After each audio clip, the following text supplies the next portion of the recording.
Opportunity. And we are moving to our next speaker. I'm also very proud to introduce you, Manuel Rodríguez-Perálvarez. He is a senior consultant hepatologist and professor of medicine in the University of Córdoba. He is working very hard in advanced liver disease, mainly on liver transplantation, but also on liver cancer in the Reina Sofia University Hospital in Córdoba. He has doing very nice activities and achieving very interesting result as the last GMO score to better stratify patient. And I'm very proud to have today here you, Manuel. It's your time when you like. Thank you, Dr. Romero, for your too kind introduction. And I would also like to thank to Professor Sang for the kind invitation to present in this wonderful webinar. I hope you can see my slides, otherwise let me know. Yes, everything's okay, Manuel. Okay, thank you.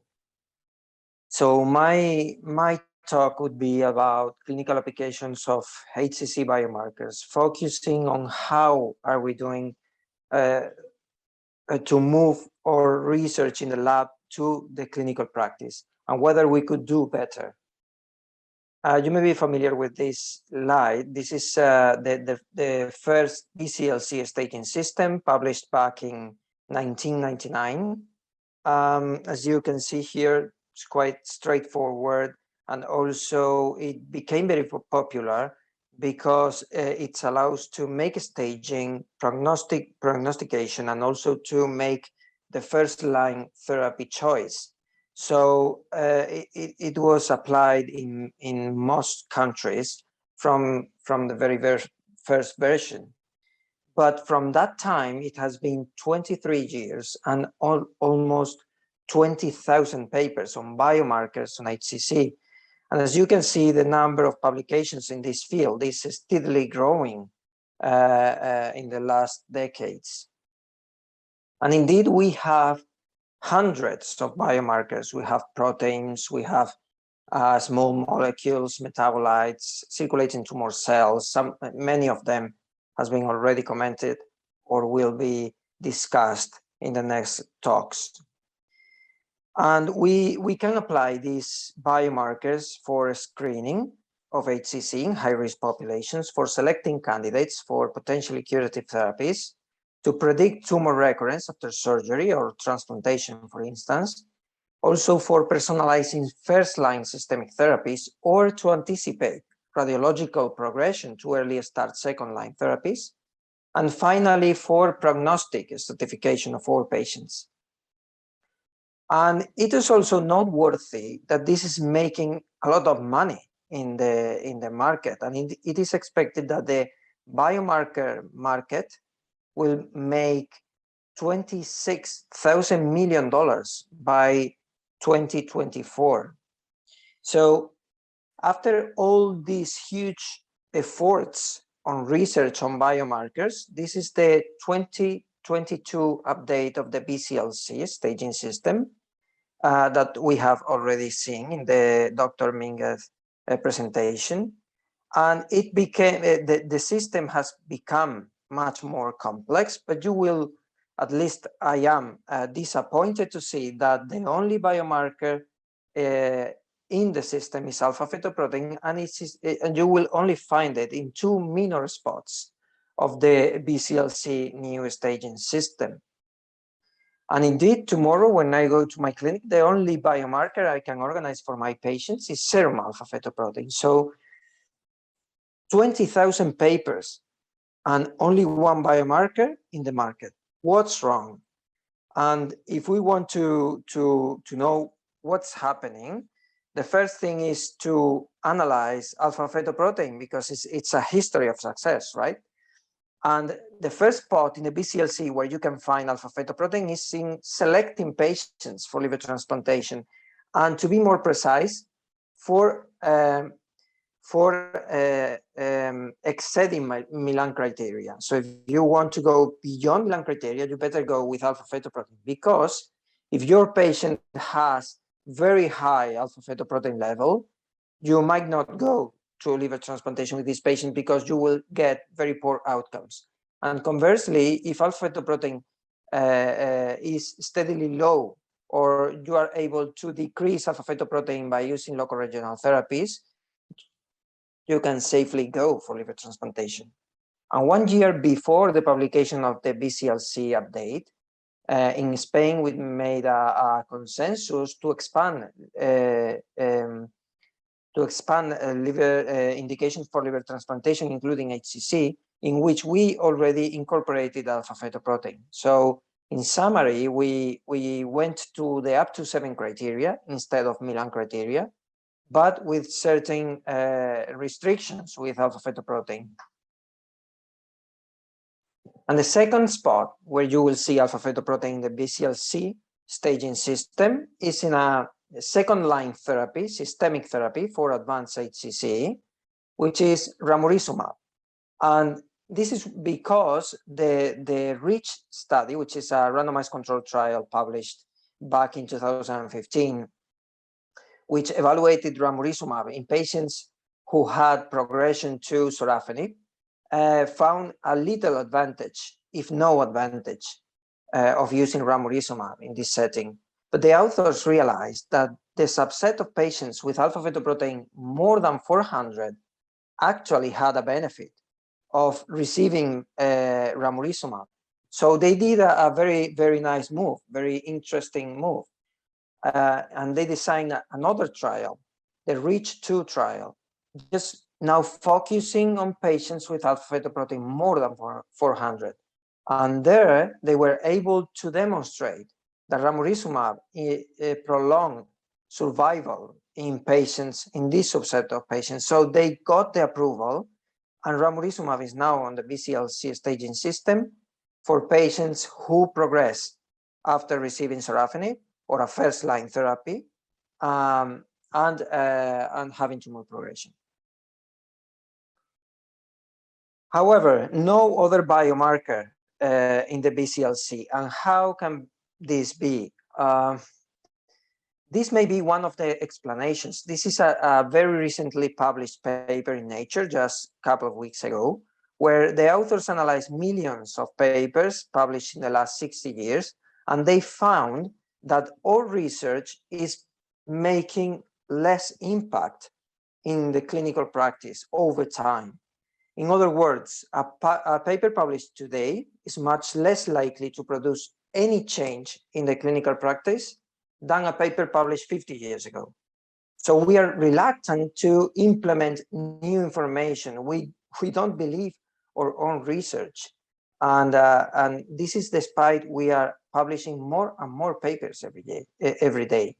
So we need to think about what are the barriers which are motivating this scenario and try to overcome them. And I will give you, in my opinion, 5 barriers which need to be fought if we want to actually get our biomarkers into the clinical setting. And the first barrier we need to overcome is external validation of our markers. Most of publications on biomarkers of HCC lack of external validation.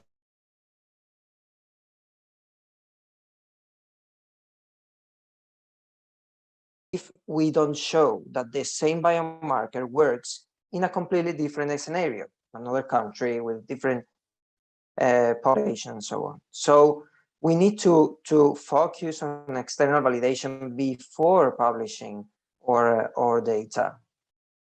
The second thing, at least for those biomarkers related to outcomes, we need to think that we are dealing with time-dependent outcomes.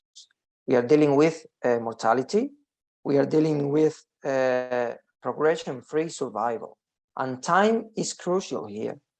But however, we are using most of the times logistic regression, which is a binary methodology that the patient is developing the outcome or not. But we don't take time into account.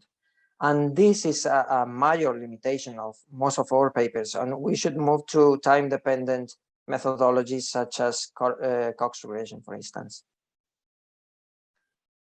The third barrier is the assessment of calibration. I mean, when we develop or discover a biomarker, we focus on discrimination. How good is our biomarker to differentiate between a person versus a person without the disease? But we don't look at calibration. Calibration informs about how are the accuracy of the forecasts along the whole disease severity spectrum. For instance, we can have a biomarker which is very good to diagnose the disease at a late stage, but performs very badly to diagnose early stage of HCC, or on the other way around. And this is important to be assessed, and we have methodologies to do it. Here I show you an example of a paper which is not related to HCC, we recently published, which evaluates a new model to predict mortality in patients awaiting liver transplantation. And as you can see here, you have the calibration plots. The calibration plots compare the predictions of the model and the events observed in different strata of patient severity. As you can see on your left, you will see a very well-calibrated model in which predictions are very similar to the observed events. And on your right, the MELD sodium and the MELD 3.0, which are not well calibrated, because although predictions are very good when patients are very, very sick, for patients who are not so sick, the predictions are sometimes not accurate. So calibration is important when we develop a biomarker of HCC, and will help to know in exactly in which setting or biomarker would be more useful. The fourth barrier is the linearity assumption. Again, we use methodologies such as a logistic regression, which are linear methods. And if we use linear methods, we are assuming that the relationship between our biomarker and the outcome is linear. And this is a hard assumption to make, because the most probably situation is that the relationship is exponential. And I will give you some examples. Again, this is not HCC. In the center, you will see the relationship between glomerular filtration rate and mortality in cirrhosis, in transplantation, sorry. And on your right, you will see the relationship between serum sodium and mortality in cirrhosis. And you will see that there is a certain range of the parameter that has a linear relationship with mortality. But then outside this range, the relationship changes. For instance, for serum sodium, if you have a hyponatremia, mortality increases. But also if you have a hypernatremia, also mortality increases. So you have a U shape, which is not linear. So what do we do in practice to use these markers? We cap values. We cap values to obtain only the information for the linear relationship. But if we do so, we are losing critical information. We are losing prognostic information, which could be relevant for our biomarker. So we need to move to non-linear methodologies. And this leads us to the last barrier, which is implementing artificial intelligence in medicine. We are very reluctant to do this, although we know that machine learning algorithms are not programmed with rules such as linearity. What they do is they identify patterns of linked to worse prognosis, and they allow for a very good thing, which is complex combination of biomarkers. Probably a single biomarker is not meeting